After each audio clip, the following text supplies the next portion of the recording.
L'arbre banyan ne commence pas sa vie au sol, mais sur un arbre hôte.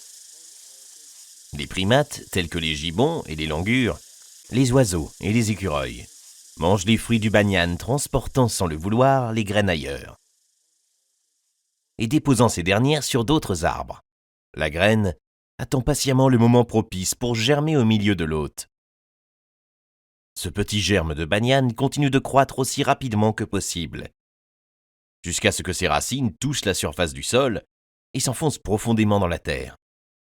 Dès lors, l'arbre banyan peut puiser les nutriments à la fois de l'hôte et du sol. Le système racinaire du banyan est très intéressant. Au début, ce ne sont que de petites racines, puis, ensemble, elles forment une structure unique, semblable aux gigantesques muscles de la nature. Avec le temps, ces muscles renforcent leurs liens et s'unissent pour former des racines et des troncs plus grands. Le banyan devient fort et finit lentement par tuer son hôte. Puis, le banyan étend ses racines sur d'autres plantes à proximité.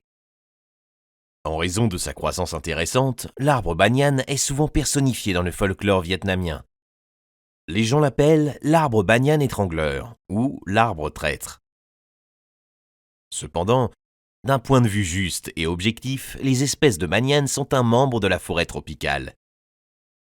Aussi, dans le parc national de Cat Tien, les arbres banyan grandissent et jouent leur propre rôle dans la jungle. Ils aident à équilibrer le biome et fournissent une quantité de nourriture fraîche pour les animaux. De jeunes feuilles vertes pour les primates, des fruits pour les oiseaux et les rongeurs. On peut dire que la famille des ficus en général, et l'arbre banyan en particulier, joue toujours un rôle important dans la forêt. L'arbre banyan représente d'une certaine manière la forte volonté de vivre de la forêt tropicale. En se tenant à côté d'un banyan avec des dizaines de troncs, en profitant de ce paysage fantastique, les touristes peuvent respirer l'air frais de la forêt ancienne et sentir la merveille de la vie.